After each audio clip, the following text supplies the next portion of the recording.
Молодежная сборная Грузии побеждает в матче с Северной Македонией и едет на чемпионат Европы. Хотел бы я так начать выпуск, но нет. Обыграли Северную Македонию, заняли второе место в группе и вынудили меня записать этот выпуск. Но я очень рад встрече с вами, тем более такому классному поводу. Я надеюсь, что гуляете вы сегодня, утопаете на улицах Кутаиси, радуйтесь, празднуйте. Ну а я сейчас вместе с вами давайте разберу вот этот матч, как Грузия вообще заняла второе место, как она умудрилась это сделать и практически приблизиться еще на один шаг к чемпионату Европы, к молодежному Словакии, который будет уже следующим летом. Разбираемся, погнали!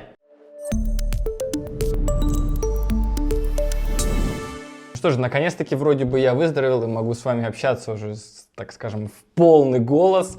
И наконец-таки выздоровел и грузинский футбол. Такая была темная полоса, молодежка проигрывала, взрослая сборная проигрывала. Все мы совсем недавно грустили из-за матча Грузия-Швеция, где был такой обидный счет 3-2, казалось бы, ну господи, что такое, ну почему, ну выиграйте же, ну были моменты. Но я тогда еще сказал, что Нидерланды, они помнят свой приезд в Грузию. Конечно же, они взяли с собой немножечко хачапури, хинкали, винишко на тахтаре. И все это сыграло. Я думаю, что прекрасно они перекусили перед своим матчем со сборной Швеции. И посмотрите, как матч начался. Сразу 2 гола. Потом упаковали, Швецию домой отправили, 3-0. Телеграмму в Тбилиси отправили, сказали: ребята, ну теперь ваш черед, давайте македонцев-то обыграйте.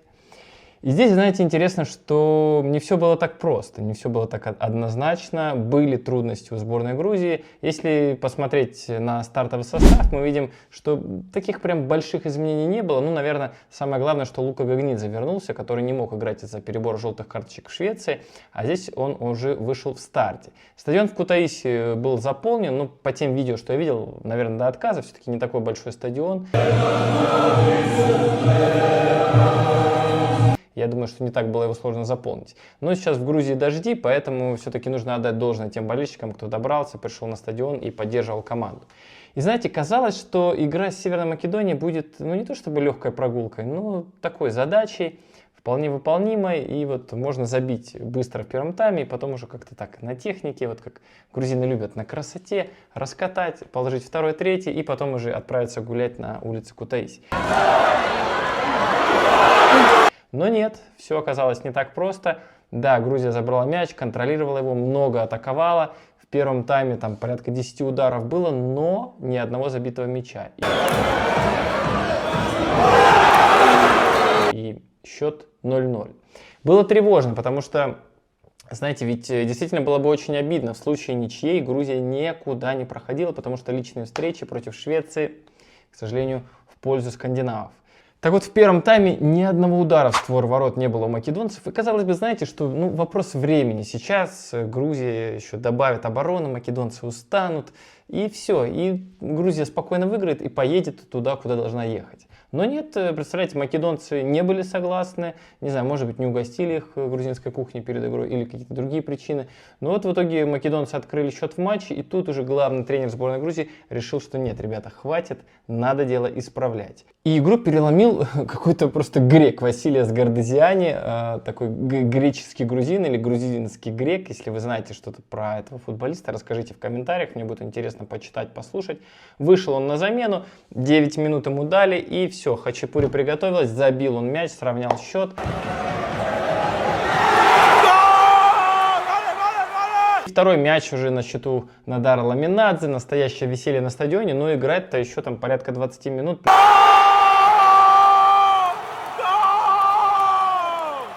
Судья очень много добавил, и все же сборная Грузии выстояла, не дала таких больших шансов команде Северной Македонии, и в итоге взлетела на вот эту вторую строчку. А если вы посмотрите на суммарную таблицу, то Грузия вообще там на последнем месте среди всех вторых мест. Поскольку не в каждой группе играет 6 команд, поэтому личные встречи с командой, занявшей последнее место, они вот в этой таблице суммарно не учитываются. И все же видите, что у Грузии 13 очков, как у нескольких других команд, но тем не менее за счет разницы мячей вот так низко грузинская сборная. Впрочем, совершенно плевать на это, потому что сейчас раунд плей-офф 11-19 ноября сборная Грузии сыграет свои матчи уже за выход на чемпионат Европы. А вот против кого мы совсем скоро узнаем.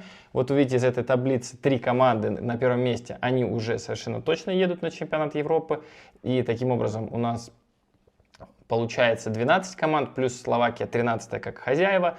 И вот еще 3 команды, они определятся в итоге по результатам этих стыков. Когда будет матч в Грузии, когда нет, и какой будет соперник, мы совсем скоро узнаем, поэтому следим за новостями. Ну а мне, заканчивая эту тему, хотелось бы сказать, вот вы смотрите на таблицу и думаете, а где же Швеция оступилась? Кстати, не в матче с Грузией она оступилась, потому что ничья и победа, но в матче против сборной Молдавии. На выезде играли, там тоже больше 20 ударов нанесли по воротам. Молдаване были в меньшинстве почти весь второй тайм, но так и не смогли шведы забить. А вот сборная Грузии как раз-таки Молдову обыграла на 84-й минуте со счетом 1-0. И вот именно вот этот мяч, вот кто бы мог подумать, да, он и принес путевку сборной Грузии. Ну, путевку пока в стыковые матчи, не на сам чемпионат Европы. Ну, почему бы не порадоваться за молодых, как говорится, счастье молодым, и верим в будущие победы.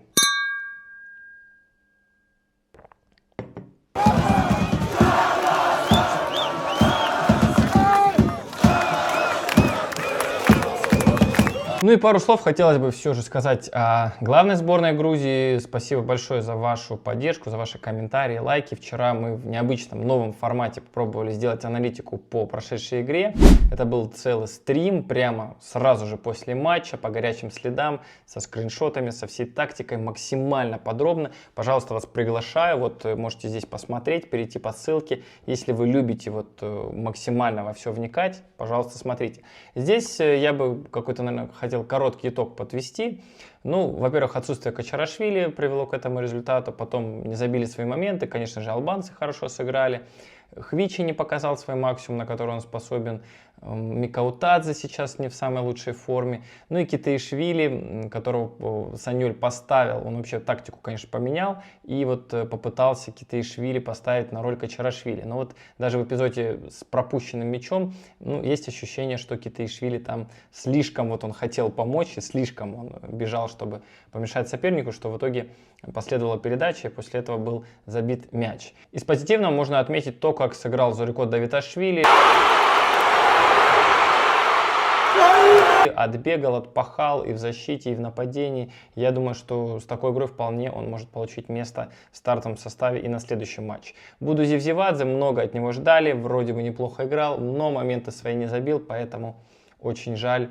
И да, в итоге все дело закончилось поражением. Но давайте заглянем в таблицу. Украина сыграла в ничью с Чехией 7-6-6-4. Такое расположение команд. Выиграть группу есть шансы у каждого. Но теперь в ноябрьских матчах уже шансов нет на ошибку. Ну, еще, если мы говорим про матч Грузия-Албания, хотелось бы здесь отметить то, что Георгий Кочарашвили сам был на игре, и все блогеры, все болельщики его там видели.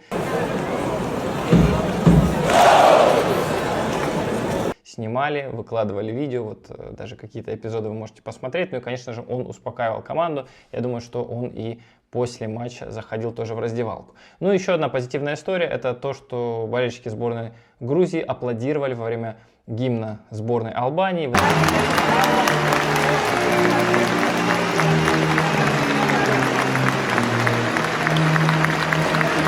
Наверняка знаете историю, как освистали грузинский гимн.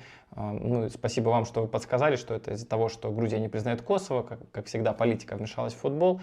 Но вот призывал Лаша Двали на предматчевой пресс-конференции не делать того же самого грузинскую публику, и в итоге похлопали, что, мне кажется, очень классная история. Ну и в заключение давайте еще несколько цитат после игры, что говорили футболисты сборной Грузии, главный тренер Вилли Саньоль. Давайте начнем с главного тренера.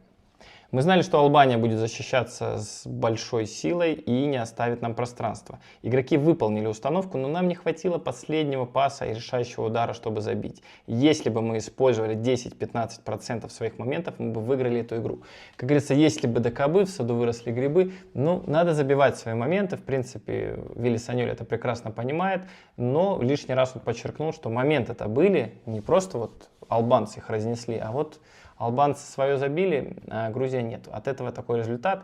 Ну и, конечно же, Вилли Саньоль говорит о том, что команде нужна тактическая вариативность. Вот выпал Кочарашвили, поменяли тактику, и вот уже что-то пошло не так.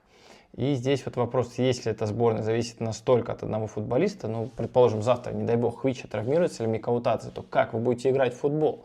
Вот это вопрос. И его хорошо, что Вилли Саньоль обозначил и подчеркнул, что все-таки Лига наций это подготовительный этап квалификации на чемпионат мира, где, я думаю, от Грузии будут ждать очень-очень многого. Но я еще напомню, что даже второе место в Лиге наций может позволить команде пробиться в так называемый плей-офф, через который тоже можно попасть будет на чемпионат мира. Но мы идем далее. Комментарий Атара Китаишвили, который был таким, знаете, футболистом, вынужденным заменять Качарашвили. После сентябрьских игр мы ожидали, что будем фаворитами группы. Но оказалось, что это очень равная группа, и все команды равны, будут иметь равные шансы на победу. В общем-то, здесь все понятно. По сравнению с предыдущим матчем, соперник оборонялся более компактно, давал нам меньше пространства и пытался атаковать нас с флангов, из-за чего нам было сложно находить пространство. Но да, здесь добавить нечего, действительно это так, и как раз-таки в нашем анализе после игры с экспертом агентства футбольного A2M мы этот момент обсуждали. Повторюсь еще раз, если вам интересно, можете посмотреть, здесь ссылочка есть. Ну и Лука Лачашвили, который сыграл большую часть матча, потом был заменен. У него, кстати, тоже не все идеально складывается в его клубе. В Кремонезе он сейчас прочно сел на лавку. Я думаю, что, кстати, ноябрьские матчи будут зависеть очень и от того, сколько игровой практики будут получать футболисты, такие как Микаутадзе, Лочошвили, Кочурашвили и все остальные. Так вот, что сказал нам Лочошвили? Мы разочарованы, потому что мы доминировали всю игру, и одна контратака ускользнула от нас. У соперника не было другого шанса во втором тайме. Игра развивалась с нашим преимуществом. Я думаю, что мы заслужили ничью. Вот такие вот итоги, друзья. Спасибо вам большое, что смотрели. Надеюсь, вы еще не устали от меня за эти дни, потому что так много событий, все хочется прокомментировать, все хочется рассказать. Ну и я вам желаю, конечно же, здоровья, не болейте. Это дело такое неприятное. Спасибо вам, что желали мне поскорее выздороветь. Я с вами надолго не прощаюсь. У нас впереди выпуски Сакартвелуа, возвращается клубный футбол, ждем новых матчей грузинских футболистов. Ну и, кстати, еще есть новое интервью на сайте УЕФА Хвичи Кварацхели. И у меня есть мысль записать отдельную рубрику, просто вместе с вами его прочитать, обсудить. Ну и в комментариях, конечно же, пишите, интересно ли вам такое. Если мы соберем определенное количество лайков и комментариев, конечно, я это сделаю. Ну а пока до скорого, хорошей вам недели и до новых встреч!